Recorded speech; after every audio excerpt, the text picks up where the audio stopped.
மேஷ ராசி நேயர்களுக்கு இந்த குரு பெயர்ச்சி 2026 எப்படிப்பட்ட பலன்களை கொடுக்க போகுது அப்படின்னா, பொதுவா காலபுருஷனோட வீட்டுல 3ல இருந்து 4ஆம் வீட்டுல வந்து பெயர்ச்சி ஆகி மேஷ ராசி மற்றும் லக்னக்காரர்களுக்கு 4ஆம் இடத்துல முதல்ல குரு இருக்கார். 4 அப்படின்னு சொல்லக்கூடிய தாயார் ஸ்தானம், வண்டி வாகனங்கள், சொத்து, இதெல்லாமே வந்து 4ஆம் இடத்துல. 4ஆம் இடத்துல இருந்து பொதுவா மேஷ ராசி மற்றும் லக்னக்காரர்களுக்கு இது எத்தனாவது இடம் அப்படின்னு சொல்ல போனா 9, 12 குறிக்கும். 9 அப்படிங்கிறது அவருடைய அதிர்ஷ்டம், தந்தை, அவங்களுடைய கௌரவத்தை சொல்லக்கூடிய ஒரு இடம். 12 அப்படிங்கிறது விரயஸ்தானம். 4ஆம் இடத்துல இருந்து குரு பகவான் அவங்களுடைய 8ஆம் வீட்டை ஃபர்ஸ்ட் பாக்குறாரு, 10ஆம் வீட்டை பாக்குறாரு, 12ஆம் வீட்டை பாக்குறாரு.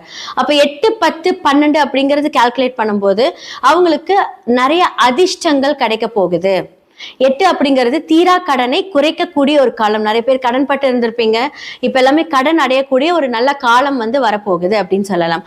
அதுக்கப்புறம் 10ஆம் வீடான மகரத்தை பார்க்கக்கூடிய தொழில நிறைய மாற்றங்கள், தொழில் மாறக்கூடிய, இந்த இடத்துல இருந்து இன்னொரு இடத்துல மாற்றுறது, இல்லாட்டி வந்து நிறைய பிரான்ச்சஸ் உருவாகிறது, இது எல்லாமே நீங்க வந்து இந்த காலகட்டத்துல பார்க்கலாம்.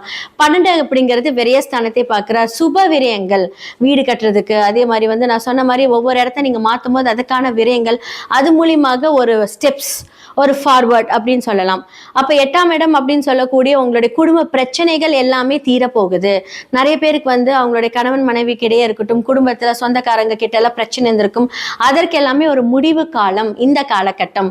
இந்த ஒரு வருஷம் இந்த குரு வந்து உங்களுக்கு எல்லா விதமான சுகபோக வாழ்க்கையும், பிசினஸ்ல நல்ல டெவலப்மெண்ட்டும், குடும்பத்துல நல்ல ஒரு சீரான அமைப்பும், அதே மாதிரி வந்து சுப விரயங்கள், கல்யாணம், குடும்பத்துக்காக ஒரு விரயங்கள், சுப விரயங்கள் நிறைய நடக்க போகுது. எல்லாமே பிளான் பண்ணி கரெக்டா பண்ணுங்க. உங்களோட தாயாரோட உடல் நலத்துல நீங்க கொஞ்சம் கவனம் செலுத்தணும். அவங்களுக்கு ஏதாவது ஃபுல் பாடி செக்அப்னா கொஞ்சம் கூட்டிட்டு போயிட்டு வாங்க. அதே மாதிரி வாகனம் மாற்றும் போது 1க்கு 2 தடவை யோசிச்சு நீங்க பண்ணுங்க. எல்லா இடத்துலயுமே இந்த காலகட்டத்துல மேஷத்துக்கு வெற்றிகரமான காலம்.